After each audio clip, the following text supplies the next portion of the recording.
Welcome back, guys. Today we've got a D6K2 dozer that is in need of some undercarriage work. We've got bottom rollers, carrier rollers, and a set of links that we're going to put on this machine. This thing is fairly worn out. Take these track pads and rock them back and forth pretty good. So I am actually in my front yard doing this. Got the rails over here. We're going to reuse track pads. I've somewhat jumped ahead on this side and went ahead and got a few pads knocked loose. So I want to show you guys. These things are wore through pretty bad. They're already through the bushings into the pins, so there's no need in trying to pull these and spin the bushings. Carrier rollers are pretty shot. Also, I want to show one thing. I don't know if I've said it before. I think I did on maybe one of my TikTok videos. These carrier rollers need to be set. The depths need to be set. And these were not set right. You can see how they ate the inside really bad and the outside's got a lot of meat left on it. Because whoever mounted these shoved them all the way in the hole. So looks like both of them are the exact same way. Anyway. Oh goodness, about to trip. I didn't record me taking those track pads off. I wanted to see how it was going to work at first. Got my compressor shut off now, giving it a break, and it is working to fire that air compressor. This is probably not the ideal setup for doing this, but it will work. We're going to get all the track pads knocked off, get them cleaned up, get the rails cleaned up, and stick them back on there. And at some point during all that, we're going to put rollers in it. I think I'm going to get track pads off, get this rail out of the way, get the machine picked up where I can get to those rollers a little bit easier, and then we'll try to swap out rollers. All right, so I am a true shade tree mechanic today. I've got two big old shade trees that I'm working under, and to be honest with you fellas, it is pretty nice. It sure beats the heck out of the sun. I may lose my shade coverage on into the afternoon, but I'm going to take full advantage of it right now. It's about lunchtime, fixing to go and get my bite to eat for lunch, but I only got started on this thing about an hour ago, trying to knock some other projects out this morning. So hopefully tomorrow I can get a good full start in the morning and beat the heat and get a little more knocked out. So we'll just see how it goes. All right, now that I've got that many track pads broke loose, I'm starting to kind of get into this fender. So I want to rotate the tracks. The easy way to do that on a dozer is you take some blocks. I'm going to use wood blocks, what I've got today, put under the rear tow hitch there, you want to call it. And then if you simply get the machine fired up and push down the blade, it'll raise that whole machine and roller frame off the ground, and you can rotate the tracks. I don't want to, I don't want to just move the machine forward out in the sun. I'm probably going to back it up a few feet before I block it up. But you can rotate it in place if you can block under that back and push the blade down. All right, something like that. Those blocks look pretty dirty, but they're actually pretty solid. This is not to crawl under and risk your life with the weight of this machine picked up like this. This is just to get it up to rotate the track. All right, so here it goes. We're going to release the hydraulics, push down on the blade. Sometimes it falls off, sometimes it doesn't. All right, we are pretty high in the air. Now we're going to take it and bump the throttle up. Watch out, Bobo. Actually, just move the right side.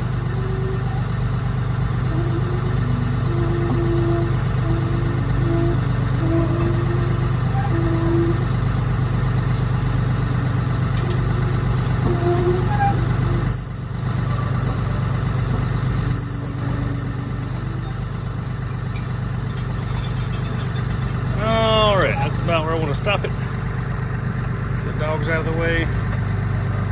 Pick the blade back up. Sit on the ground. And there we go.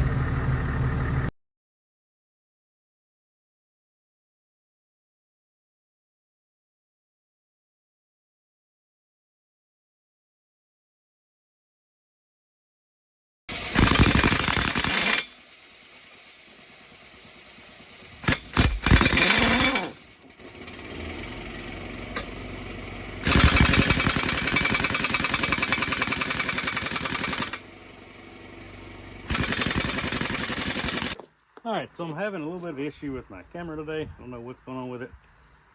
It wants to record about 30 seconds and then just shut itself off. So we didn't get all that time lapse like I wanted to get, but I think you guys got the idea.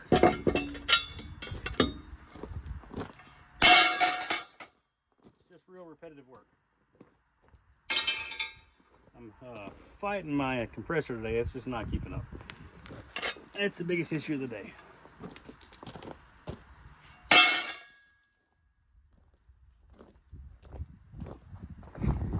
All right, we made it to 40 seconds, so maybe it's fixed. I just shut it off and reset it. I'm fixing to hop up in there now and rotate the track a little bit more.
All right, I got the next few pads knocked off there. I intentionally left that one on there. That is the master pad. I don't know if you guys can see that, but it's kind of like a set of gator teeth. This link grabs that link. Anyway, tighten the bolts, holds it all together. I want to save that one for last because when I take that one off, it's going to separate. All right, I've got all but 2 track pads left. I'll knock the nuts off of that one, and that's our master. Not going to get it just yet. I want to show you guys something real quick. I've got these broke loose. These will hurt you. Whenever you're trying to break these loose, when they get low like this, they want to spin. So the trick is to take you a pry bar and wedge in there and pick up on it. So once you've got it held up, take an impact. I've just got the 1/2 inch for illustrations. The nut comes off. Whatever you do, do not stick your hand in there to try to hold that. That joker will wrap you up and pull your finger off quick. If you don't believe me, just ask 3-Finger Joe.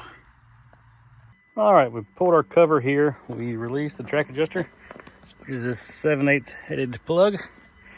We took this little pin and we stuck in one of the segment teeth.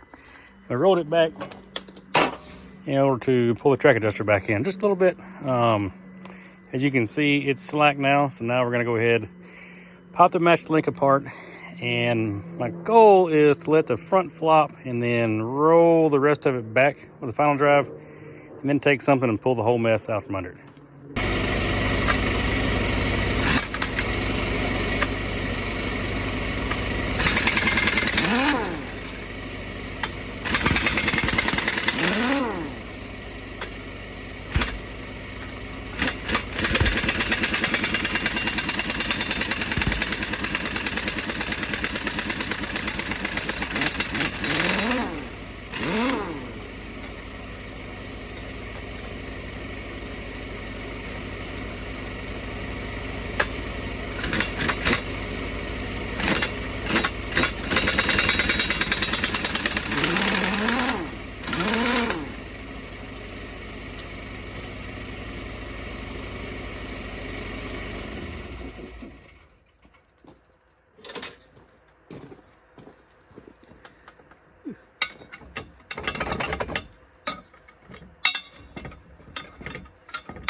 There it is.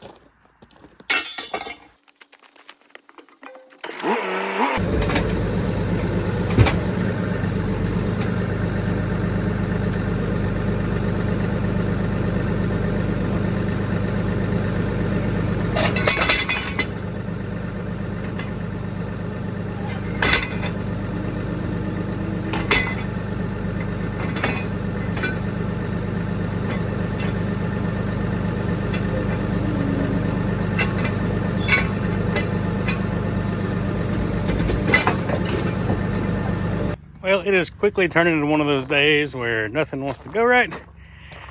I hooked the four-wheeler to this thing. I kind of knew that wasn't going to work. And it moved it just a hair, but then it quit. So went out to the shed, got the tractor fired up, killed quite a few wasps so that I wouldn't get stung. And I got it to right here, and I run out of fuel. Lo and behold. So now I got to run to town, get some more fuel for this thing, and we'll get her fired back up. This is one of those tractors that gets used like once or twice a year. So it's my own fault. Well, crap. Let's try again. Looks like strikeout number 2. So I live in a little small town. We got 2 gas stations, and they are ran by the same person. I don't know what the deal is. They won't keep diesel fuel for sure. And about halftime, they don't have gasoline. It's pretty pitiful. So I guess we're going to go a little bit further. There's like West Point's kind of our closest hub. And that's like 20 minutes from the house, 25 minutes, depending on traffic. And there's like 1 or 2 little shops between here and there. So I'm going to get up one of those guys. But it's just very frustrating when you got 2 gas stations like 5 minutes from the house. And the truckers won't keep fuel. Just aggravating. Well, Cowboys Corner saved the day. Got some off-road fuel. Then topped her off, ready to go to the house. I honestly can't remember the last time that I put diesel in this old tractor. I was kind of thinking back on it. I use it to cut, like there's like a 2-acre patch beside me that I'll cut like once a year. I don't even think I cut it last year because it had so much going on. But anyway, and then, yeah, no, it's not a diesel jug, but I put diesel in it. It'll be all right. There it goes. I almost didn't get it primed back up before the battery died. But she's running again.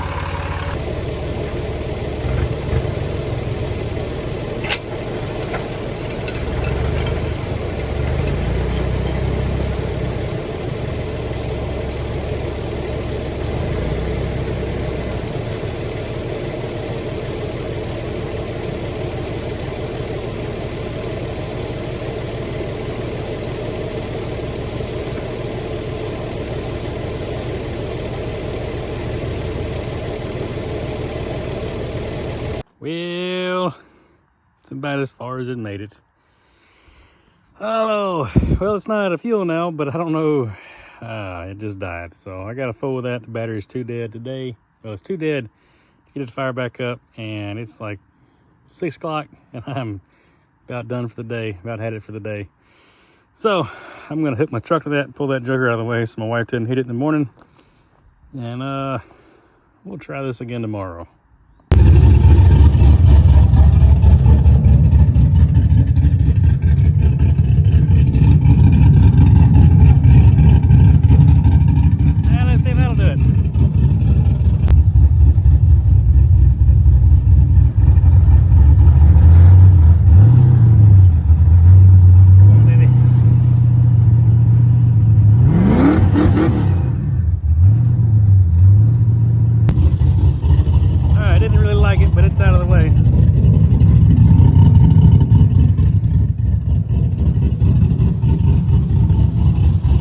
I just want to pause and say, hey, y'all saw that.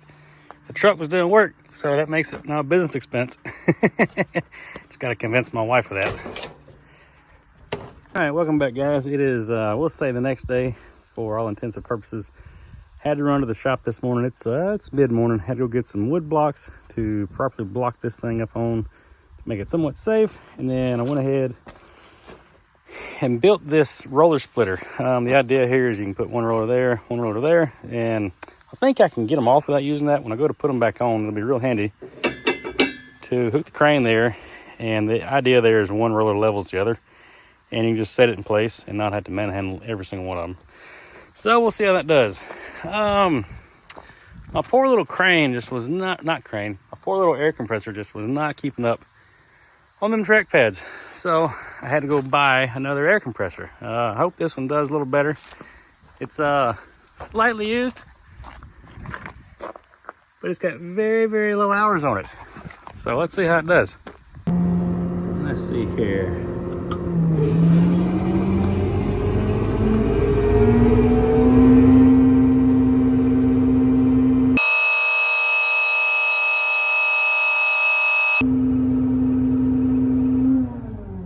Not too bad. Oh yeah, this compressor also comes with a little bit bigger crane too, so that'll be nice. All right, so today we're gonna pull rock guards and bottom rollers off. I'm gonna cheat, use my little air jack here to hold that rock guard in place while I pull the bolts out of it. And then I can back up and just drop the jack and not worry about dropping the rock guard on myself. That thing's not crazy heavy, but you definitely don't want to drop it on yourself if you can help it.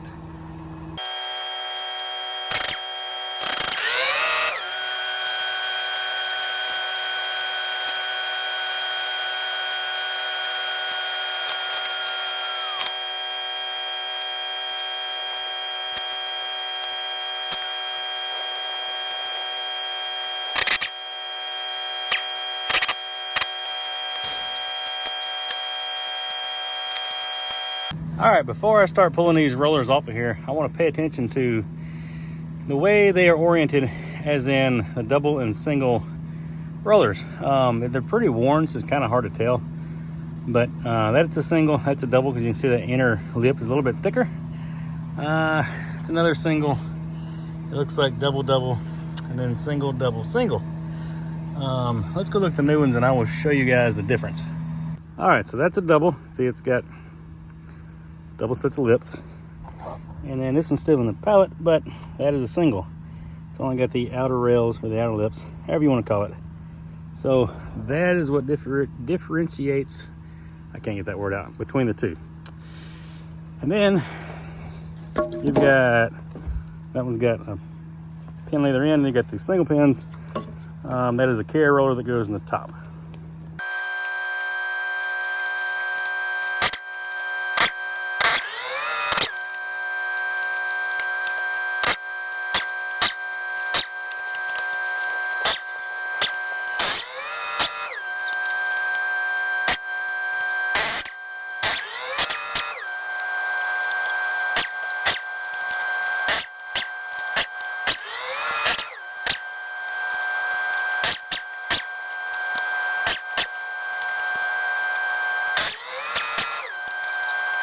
All right, this is about the worst one of the bunch. There was one or two more that were dry, but they're all really worn down on the shells if we didn't even take into consideration the bearings. This one had actually started to chew into the roller frame, so it was pretty well gone. I'm gonna come back now and clean that surface on the roller frame, and then all these end caps actually come off and get reused on the new rollers. So I'm gonna clean all those up and get ready to bolt new rollers back on. Still under the shade tree, and then where there's not shade, we make shade. All right, so now that we got all of our caps laid out, we're gonna take that, oh goodness, with a fairly worn out flap disc or tiger paw, whatever you want to call it, and we're gonna clean the surface here. One side of these guys, I don't know if you guys can see that too well, actually says tighten first. So whenever you put that cap on there, you're going to tighten one side first, which is going to leave a gap on the other side. That's just how it's designed, so not an issue there, but that one side does get a little dirtier, so we're going to clean that side. Actually, we're going to clean both sides, but we want to make darn sure we get all that dirt out of there so we don't have, you know, dirt packed in there, so we don't get a good torque on these bolts.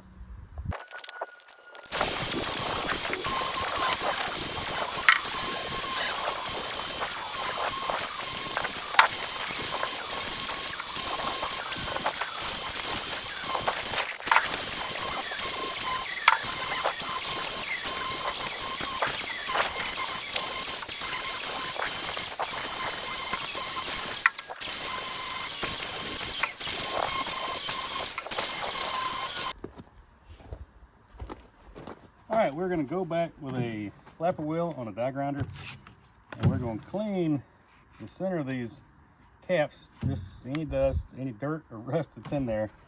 We're gonna clean it out.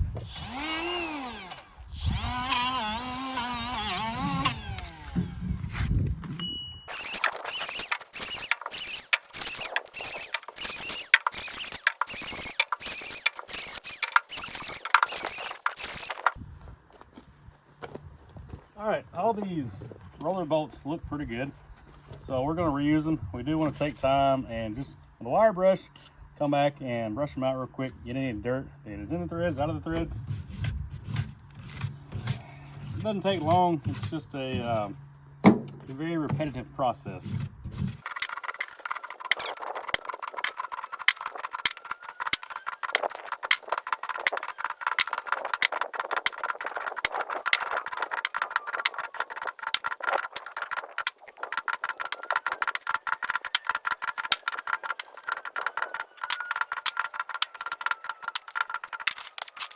All right guys, here's that tooling in use. We got our dummy roller out there. Bear with me.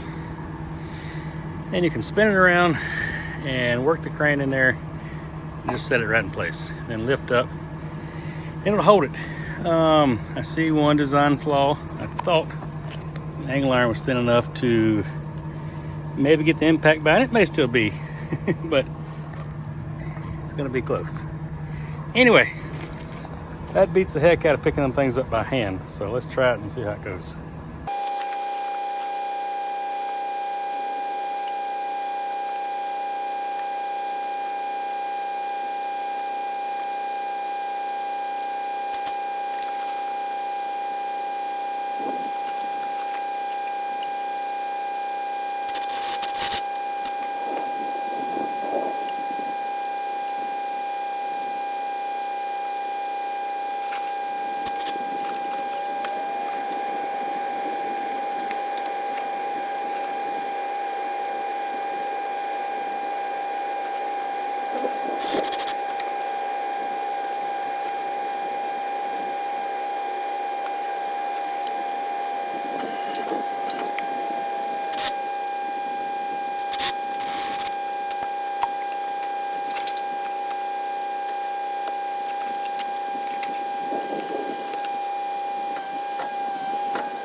All right, it's starting to lighten and thunder a good bit, so I'm going to stretch the new compressor and crane back up. I don't need it getting struck by lightning on the first day of use.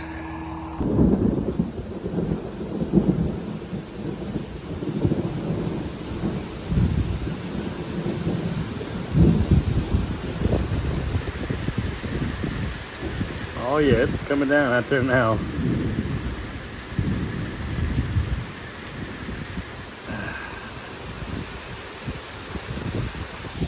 I really think the harder you push to get done, and the more you load on yourself, the more crap like this happens. It's just, I really wanted to try to get as much done today as I could and hopefully finish this thing up tomorrow. My chances are dwindling away.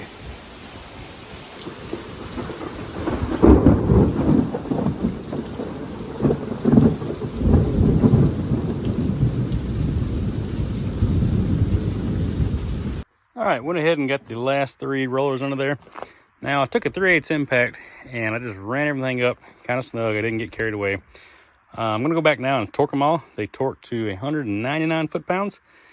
And remember, we're gonna torque the side first. It says tighten first. If you see that gap over there, that's normal. You want to torque the side that's tight first, and then come back and torque that one second. Now, when you get done, there's still gonna be a gap there. That's nothing to be worried about. That is the way that it's designed.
All right, the carrier rollers are on there.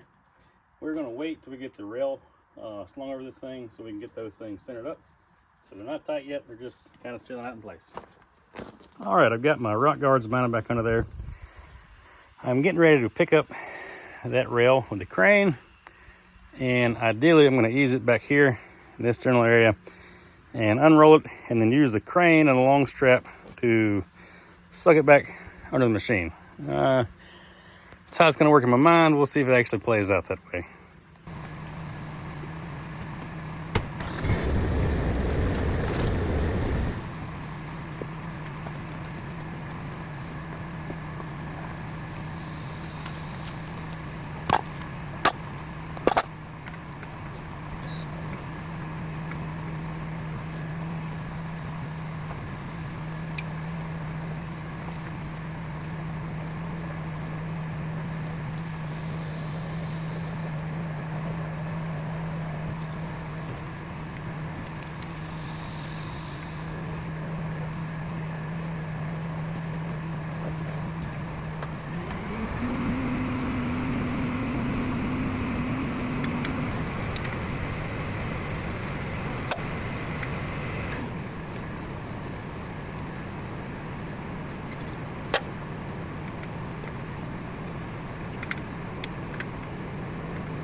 All right, we about got it wrapped back around. It is kind of fighting me. Usually there's 2 ways of doing this. Folks either want to attach it on the front or attach it on the rear. I kind of met somewhere in the middle. Ended up taking the crane and pulling all the way to about somewhere in here. Had a strap actually hooked onto the rear roller and pulled it over, and then wrapped the rear up with a crane pulling under that roller. Anyway, got it all sucked up. and we're not quite meeting. And the track adjuster slack let off of it. I think there's like some dirt in there that's binding the track adjuster. It's not letting it collapse all the way. So I'm gonna try to take a pry bar and clean out some of that mess and see if that'll give me the room I need. I really don't want to break this thing back apart. Sometimes dirt gets hung in between there, like behind the yoke. I'm afraid that's what's got me hung, but all I can do is just try it and see. All right, we got the track connected. We got the gator tooth all cleaned up real good. Key there is you don't want any paint, any dirt, anything in there. Clean it out real well before we put that back together. Next, we're going to take we'll take an air blower, get most of this dirt off.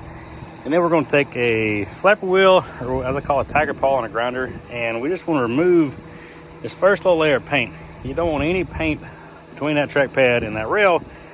That paint will actually allow that track pad to move and work loose. So the same with the track pads. We're going to take those and lightly buff that surface to get any rust, any dirt, any contaminants off there. We want like a metal on metal contact there, and that'll best hold the torque.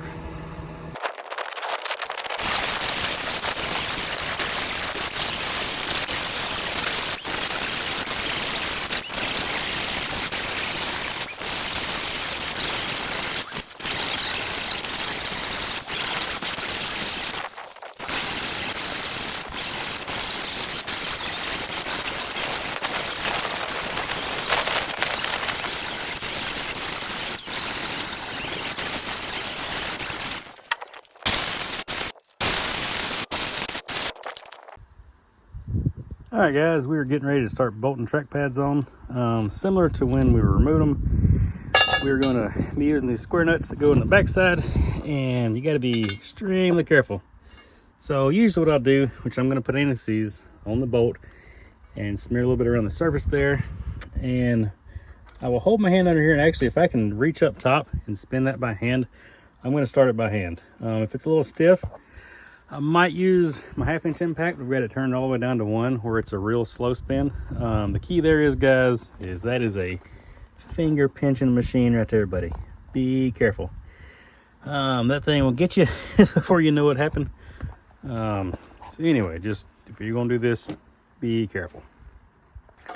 All right, so these things torque to, I think, 295 foot-pounds, and then you actually got to come back and mark the bolt heads and spin it an additional 120 degrees. For right now, running these things, I'm just going to snug them with the 1/2 inch impact turned down so I can get a good run started and then come back and torque all of them at once. I don't want to like install a pad, torque it, install a pad, torque it. Anyway, so if you see me not torquing in the video this time, that's why.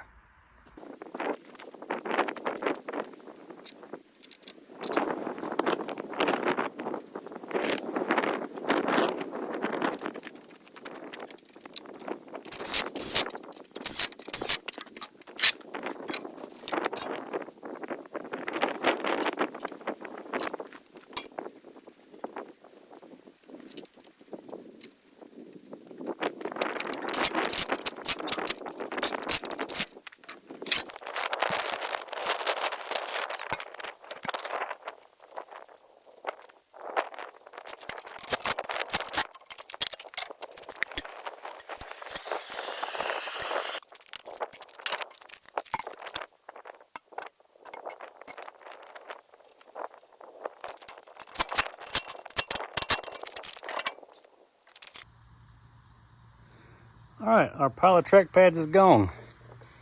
We've got them all back on the machine. We've still got to go back and torque them, but they're on there.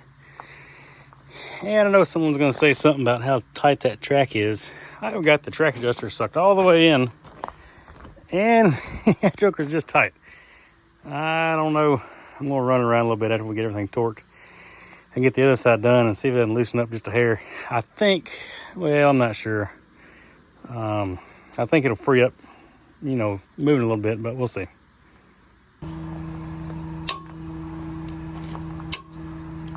All right, that one torqued. All right, so we are doing our initial 295 torque, and then we'll come back and spin them.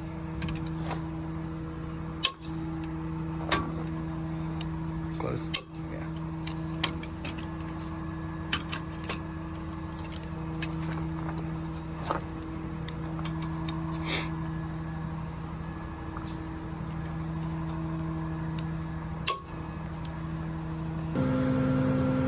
Alright, now I've got the socket marked every second slot, and what that is each slot is 60 degrees. So 2 slots is 120 degrees, which is the turn. So we set one there. When we impact it, it's going to tighten until we get to there, and that's going to be our torque. So if we have any questions, we can come back and see our second mark we made here to turn the bolt head. There's several different ways of doing this. Some guys like to mark them a little differently. This is what I like to do. This is what always works for me. So when you get done, your lines will line up and you'll know your torque.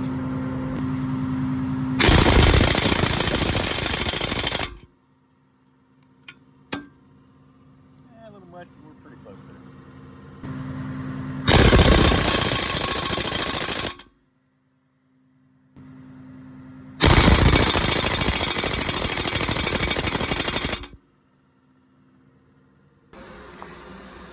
Well, I was breaking track pads loose on the other side. I've been using this 1" to 3/4 adapter because I don't have an 1 1/8 1" drive socket. Anyway, my adapter has let me down. So I think I kind of looked around locally for a 1" drive socket and couldn't get one without ordering one. So I thought I'd make do.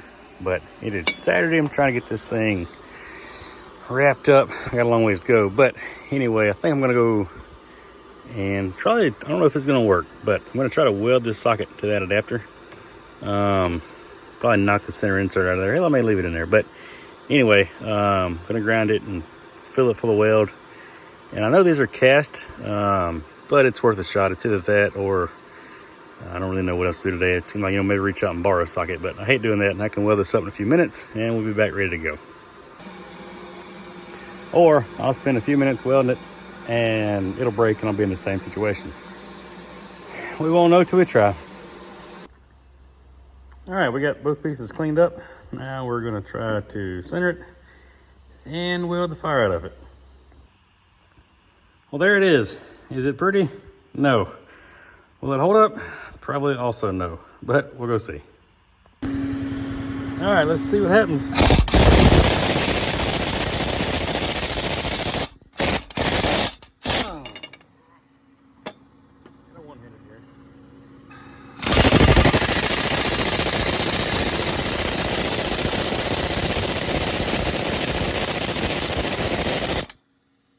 It's not the straightest in the world, but it is holding so far. All right, so I finished the rest of the track pads. I got to rotate it now, and my socket has held up good. It's a little wobbly, but that actually does me a favor, because if you guys have ever run an impact and know how sometimes an impact socket will grab that bolt head, well, that thing being wobbly, it kind of breaks itself free, and you can just pick it up. You ain't got to try to fight it and get it broke off there. Actually, this is a little, I'm gonna say a little stouter than the adapter in the socket. Like, we've made a true 1" drive socket here, and it's actually breaking this thing's loose a little better. I knew that the adapter would lower the effective torque, but man, it's actually made a really big difference welding it solid like that. All right, kind of skipped ahead a few steps. Got all the track pads off there. My old ring-a-dink socket somehow held in there. So this is the master pad that's still in there, master link. I went ahead and I put 2 pins under the sprocket segment and rolled that back to get the track adjuster pulled all the way in this time, so I don't have to fight it as bad in the future. And I put the new track on there. So anyway, I'm going to break it, let the front drop, roll the back off, clean some of that mess out of the way. The idea here is I'm going to put blocks right there and push down on the blade, get the whole machine back in the air, and once I roll that off and then pull it out the front, we'll see how it goes. And so we're in the same spot. The truck is not turned. I spun the machine 180 degrees around so that I could stay in my shade and kind of stay in my work area that I already had established. So.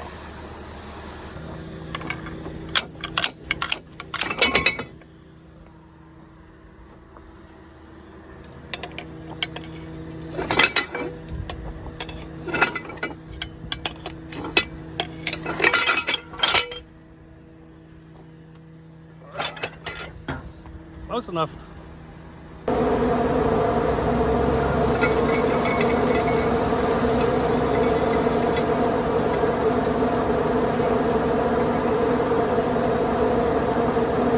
All right, we got all the rollers down. Now it's time to come back, clean the surface of the roller frame. We're going to knock all the end caps off the rollers, get those cleaned up, get the old ones out of the way, and then we'll get ready to start setting rollers again, new rollers again. I'm not taking a ton of time recording all this because it's just like the other side. To me, it's just repetitive. Anyway, we're going to wrap this thing up pretty soon, I hope. So it has been a little bit of a challenging day, besides the whole socket debacle. Right before that, my air hose decided to swell up like a hot dog and split right there on the end where it hooks to the air gun. Had to cut it back, and it was a crimp end. I had to cut the crimp, put a hose clamp on there. I know you're not supposed to do that, but it's a Saturday. No really place to get one fixed today, so we got that rigged up until we can get another hose bought and put on there. Then actually, yesterday, before I got started good, finished and torquing the other track pads, I got to use this new compressor, and it's doing great. But I got to smelling something that was hot, and stopped and took a minute and realized the electric fan was not working on this thing. It wouldn't coming on. Got in there, chased wires from like the compressor under the body all the way back to the fuse panel, which is like in the crane controller box back there. Anyway, it had power everywhere except for right up to the box. There's like a little one of those auto reset breakers in this box. It was just corroded all to pieces. So went back and stuck an inline fuse in there. Didn't have auto reset breaker, so I stuck an inline fuse in there to catch anything that may happen. And I actually fired it back up and the fan started working, but it was like blowing air out this way. And there's a fan on the back side. It's actually an oil cooler right there. So there's an electric fan right there, and it's like a Spall fan with the curved blades. And those are supposed to be sucker fans. So turned the wires around and made it where it's sucking air like it's supposed to. And it's been doing great today. So I don't know how long the fan's not been working. I mean, the thing builds pressure pretty quick, so I don't think the compressor's hurt.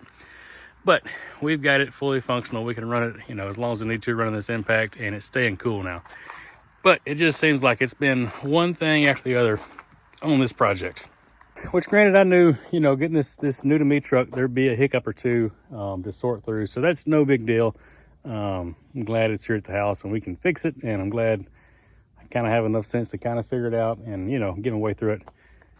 And then also, you guys may see this welder in the background. A friend of mine gave me that the other day. It's an old Miller, and it's got a blown up Onan on it. I don't know, he was going to scrap it, so I don't know if I'm going to fix it. I'll have to convert it, put some kind of newer engine on it, or try to find an Onan. The Onans are kind of hard to get your hands on, so I may just go to Harbor Freight and grab a Predator.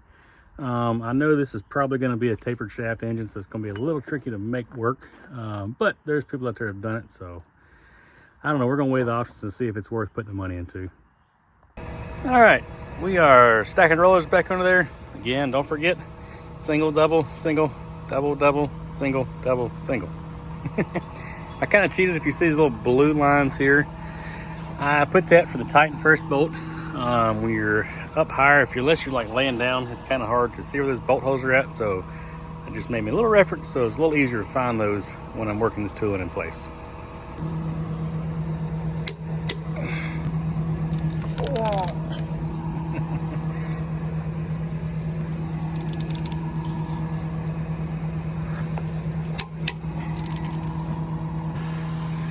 All right, all the rollers are on there and torqued.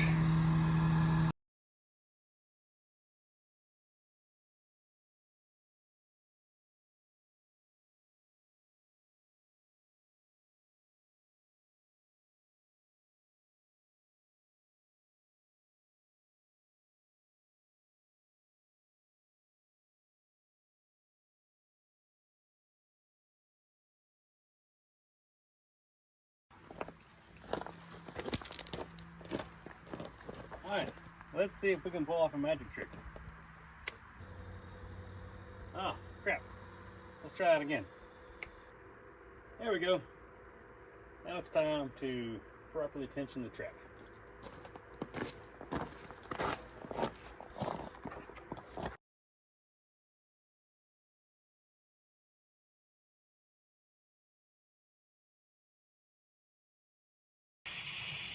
Well, here's the situation. The track adjuster won't adjust out. I put the DeWalt gun on it, which it's not all that great. I went and stole my brother's Milwaukee, and it won't do it. So now I have made a fitting.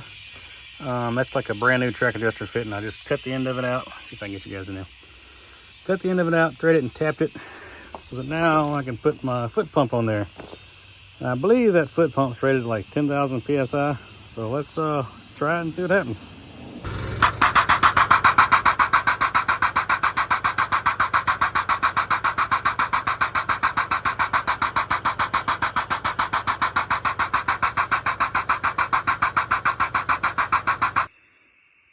Well, we've maxed our little pump out and it's not moving. Oh, I think it's stuck in there pretty good. I'm gonna try it one more time. Maybe calling it a night. All right, so I'm finishing this thing up. A day or two later, the customer actually came and picked the machine up. They wanted to give a shot themselves at breaking those track adjusters loose, and I think they tried some stuff. I think maybe hammered some wedges in there and hooked a chain to it, and maybe back to the blade and snatched it around. And I think they got it to move like just a hair, but still they didn't get it broke free. So they're gonna run this thing a couple days, get caught back up, and then we're probably gonna order a set of track adjusters and go out there and put them on. If that be the case, I probably will try to get a video of that and come back and put it up. I don't know how long that's gonna be. So I'm gonna end this video here. Hope you guys enjoyed that. That was, good, honest work, but man, I hope I don't do any more tracks or pad swaps anytime soon. It's easy work, it's hard to mess that up, but it's just the same stuff like all day long, running the impact, and just, I'd much rather be troubleshooting something or, building a component or doing something else. Track work is my least favorite of just about all the work out there to do. Not complaining, just, on my ranking of what I like to do, undercarriage work is way, way down there. But anyway, hope you guys enjoyed that. I know that was a little bit long, but a lot of repetitive stuff there. Anyway, glad to see that one out of my yard. But pays the bills, can't complain.